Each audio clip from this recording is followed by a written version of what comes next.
के ट्राइब्यूनल, और वही जो 2 लोग जाहिल आए थे वही आपका फैसला करेंगे। उनको कोई सबूत नहीं देना है। क्लासिक ये है, उनको कोई सबूत नहीं दे रहा है कि ये वक्फ प्रॉपर्टी है, आपको सबूत देना है कि ये आपकी प्रॉपर्टी है। उनका क्लेम वैलिड है, आपका क्लेम कागज पे नहीं है। तब आंध्र प्रदेश हाई कोर्ट के जज ने यह कहा कि भारत में जो पूरी जमीन है उसमें सबसे बड़ी ताकत में, सबसे बड़ी मेजरमेंट में जमीन पहले नंबर पर रेलवे के पास है, दूसरे नंबर पर डिफेंस के पास है, तीसरे नंबर पर वक्फ बोर्ड के पास है। यह आंध्र प्रदेश के हाई कोर्ट का जज कह रहा है, मैं नहीं कह रहा।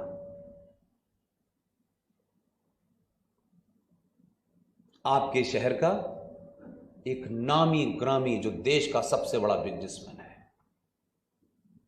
पीयूष भाई, मैं ये सोच ही नहीं सकता था जिंदगी में कि इतने बड़े बड़े लोग मुझसे मिलने आएंगे। मुंबई गया था मैं अभी 15 दिन पहले, मेरी कोई सभा नहीं थी, अब वो ट्रस्ट के सिलसिले में कुछ लोगों से मिलना था। मैं तो ऐसे जैसे यहां बात कर रहा हूं वैसे वहां बात कर रहा था। मुझे पता ही नहीं था ये 4-5 लोग मुझे जिन्होंने ओबेरॉय होटल में कॉफी पिलाने के लिए बुलाया है, ये चाहते क्या है मुझसे। उसमें से उस हिंदुस्तान के सबसे बड़े बिजनेसमैन का कोई आदमी आया हुआ था। मुझे तो इस बात का ताज्जुब हुआ, जो इतना संपन्न आदमी है, इतना संपन्न आदमी है, क्या लोग नहीं थे उसके पास। बॉम्बे में उसका सबसे बड़ा मकान है, मुकेश अंबानी के मकान के आधे हिस्से पे वक्फ बोर्ड ने क्लेम कर दिया है। लड़ नहीं सकता कोर्ट में, जो प्रधानमंत्री के कंधे पे हाथ रख के घूम सकता है लेकिन कानून नहीं बदलवा पा रहा, क्योंकि वो इतना ताकतवर है। 10, 5, 15, 20, 50 करोड़ रुपया दे देता है, 6 महीने के लिए गायब हो जाते हैं। बीमारी को समाप्त नहीं कर पा रहे, बीमारी को थोड़े दिन के लिए टल जाती है, एक्सटेंशन पे चली जाती है। मैं और आपकी क्या औकात है। यह बताया इस देश के किसी नेता ने भाई कि तुम ये जो 100 गज की जमीन, 500 गज की जमीन, 1000 गज की जमीन के लड़ रहे हो, ये जमीन तुम्हारे पास नहीं है। और 1995 से 2013 के बीच में जो समाज के तौर पे, समाज में जो हो रहा है वो जमीन पे देखिए। हर चौराहे पे, हर सड़क के ऊपर, हर हाईवे के ऊपर, हर एक्सप्रेस, कहीं भी एक मस्जिद और कहीं भी कोई कुत्ता बाबा, कोई बुढ़ा बाबा, उसकी लेकिन मजार पैदा हो जाती है। मजार बनने के बाद आप हटा नहीं सकते, क्योंकि वक्फ बोर्ड वाला कहता है 144 नंबर वक्फ प्रॉपर्टी खत्म। उसने कह दिया, खत्म हो गई कहानी। इसलिए पुलिस नहीं तोड़ने दे रही आपको। आप कहते हैं पुलिस नहीं करना चाहती, अधिकारी नहीं है। यह देश किसका है? जो मकान मालिक होता है उसकी आवाज में अलग पहनापन होता है, जो किराएदार होता है ना, वो हमेशा रिसीविंग एंड पे होता है। आपने 1946 का नारा नहीं सुना था, जब पूरे देश में नेशनल असेंबलीज के चुनाव हो रहे थे, 1585 सीटें थी, तब नारा आपने सुना ही नहीं उनका। ठीक है, पता नहीं कौन लगा रहा है, ठीक है, क्या फर्क पड़ता है, हो जाएगा, हम भूल गए। लेकिन वो नारा उस वक्त भी था, लेकिन उसके बाद का नारा मैंने अलीगढ़ यूनिवर्सिटी में 20 साल सुना है इन्हीं कानों से। तब शायद मेरे लिए अलीगढ़ हिंदुस्तान के अलावा मैं हिंदुस्तान को जानते ही नहीं था। अलीगढ़ मुस्लिम विश्वविद्यालय, अलीगढ़, नमाज, कुरान शरीफ, ये वो, रोजा नमाज, इस जिंदगी के अलावा मेरी जिंदगी नहीं थी। खेल कूद, बस मैं जानते नहीं था कि भारत क्या है। मैं तो उसी के अंदर ही अंदर रहता था। तब नारा लगता था, लड़ के लिया है पाकिस्तान, हंस हंस के लेंगे हिंदुस्तान। मैं आज भी उसको एनालिसिस करता हूं तो मैं कहता हूं उन्होंने अपना एजेंडा कभी नहीं बदला। वो अपने एजेंडे से 1 मिनट के लिए इधर से उधर नहीं हुए। लेकिन हम सेकुलर, समाजवाद, सुपर सेकुलर, सुपर राष्ट्रवाद, हम एक के बाद एक प्रयोग कर रहे हैं। और हम उस चौराहे पे खड़े हुए हैं। मांस रेप हो तो हम नहीं बोलते, बंगाल में रेप हो हम नहीं बोलते, मेवात में रेप हो तो हम नहीं बोलते, मलारकोटला में हो तो हम नहीं बोलते। हम सहन करते हैं, हमें सहन करना है।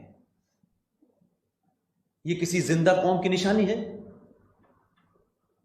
आपका मान सम्मान, आपकी घर, पत्नी, बेटी की इज्जत लूटने के बाद बचा क्या आपके पास? ये पैसा रुपया क्या करेगा भाई? खाना अच्छा खाएंगे, बुरा खाएंगे, महंगा खाएंगे, थोड़ा खाएंगे, वो तो जानवर भी खाता है यार। उसमें आपने कौन सा बड़ा काम कर लिया? इसलिए हम सुबह उठते हैं, चले आते हैं, आ जाते हैं। हमारे डिस्कोर्स बिल्कुल अलग है। हम सुनना नहीं चाहते, बताना नहीं चाहते, कहना नहीं चाहते, क्योंकि इससे कोई नाराज हो जाएगा। लेकिन यह बात मैं इसलिए कह रहा हूं कि कम से कम आज 2021 के भारत में अगर आपको यह लगता है कि आप बहुत इंपॉर्टेंट हैं और आपको लेके लोग आपके बारे में क्या सोचते हैं, तो आप इतने इंपॉर्टेंट नहीं है, मैं इतना इंपॉर्टेंट नहीं हूं कि मेरे बारे में लोग क्या राय बनाते हैं। जिनको जो राय बनानी हो, मुझे कोई फर्क नहीं पड़ता, क्योंकि आपका सिंबल, आपके देश का मुखिया, पहली बार मैंने कहा कि मैं मोदी को बीजेपी लीडर और प्रधानमंत्री के अलावा एक तीसरे एजेंडे पे देखता हूं। उसके 1000 फैसले अच्छे हैं, बुरे हैं, मुझे उसमें कोई इंटरेस्ट नहीं। I am not bothered. Politics में, वर्ल्ड पॉलिटिक्स में कोई फैसला समय के हिसाब से लिया जाता है। जरूरी नहीं है कि अफगानिस्तान से आते वक्त पाकिस्तान पे उतरा और नवाज शरीफ की मां के पैर छू लिए उसने। उसी पाकिस्तान पे उसने 2 बार हमला भी किया। यह स्थिति बदलती रहेगी, यह परमानेंट नहीं होती। मैं एक तीसरी चीज देखता हूं जिस वजह से शायद मैं गली गली घूम रहा हूं। मेरी कोई निजी ख्वाहिश नहीं है, सार्वजनिक मंचों से कह चुका हूं कि अगर मुझ पे दबाव भी डाला राजनीति का, तो भी मैं एक्सेप्ट नहीं करूंगा, क्योंकि राजनीति आपका मुंह बंद कर देती है और सच बोलने से मना करती है। मुझे उस गिनती में नहीं खड़ा होना। इसलिए जो काम राष्ट्र की चेतना को जगा सकता है, जो आप में एक सम्मान का भाव भर सकता है, जो आपको अंदर से एक ऐसी फीलिंग दे सकता है कि मैं हूं और मुझे अपने होने पे गर्व है, मैं शर्माता नहीं हूं। पहली बार मैंने एक ऐसा प्रधानमंत्री देखा है, क्योंकि वो सिंबल है, दुनिया उसे देखती है। मुझे 94 में या 95 में भारत के प्रधानमंत्री पुर्तगाल गए थे, पीयूष भाई। पुर्तगाल में एक मंदिर का निर्माण होना था। मंदिर बन गया और उसके बाद में उसका इनॉग्रेशन होना था। भारत का प्रधानमंत्री वहां मौजूद था। वहां का जो हमारा एम्बेसडर था, उन्होंने कहा कि आप लोग चाहते हैं यहां के हिंदू कम्युनिटी का, आप इस मंदिर का इनॉग्रेशन करते हैं। उस प्रधानमंत्री ने कहा, no I can't do that, I belong to a secular state, मैं ये नहीं कर सकता। मैं उस दिन को सोचता हूं और फिर जवाहरलाल नेहरू के उस दिन को सोचता हूं जब उन्होंने सोमनाथ के मंदिर के सरकारी खर्चे से रिनोवेशन को गलत ठहराया था। मैं 70 साल के समय में बहुत सारी गड़बड़ियां हुई, वो अपनी जगह है, लेकिन इसी दौर में मैंने देखा कि भारत का प्रधानमंत्री पूरे गाजे बाजे के साथ नेपाल के उस मंदिर में 8 घंटे पूजा करता है। प्रधानमंत्री की शक्ल में घुसता नजर आता है, लौट के रुद्राक्ष के माला और बड़े बड़े तिलक लगे हुए होते हैं। यह मैसेज है कि तुम अपने होने पे शर्माओ मत, तुम जो हो वो रहो। दुनिया उसी को मानती है जो अपनी पहचान से कंप्रोमाइज नहीं करता।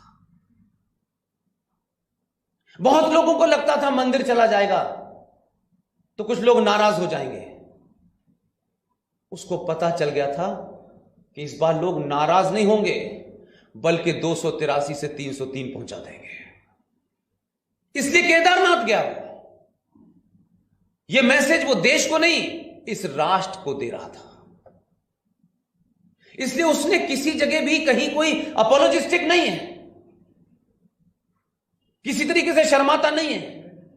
ये घड़ियां, ये लम्हे, ये मूवमेंट किसी राष्ट्र के निर्माण में बहुत कम समय के लिए आते हैं।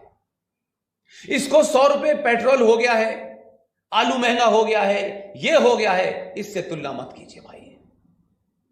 बहुत छोटी बात है।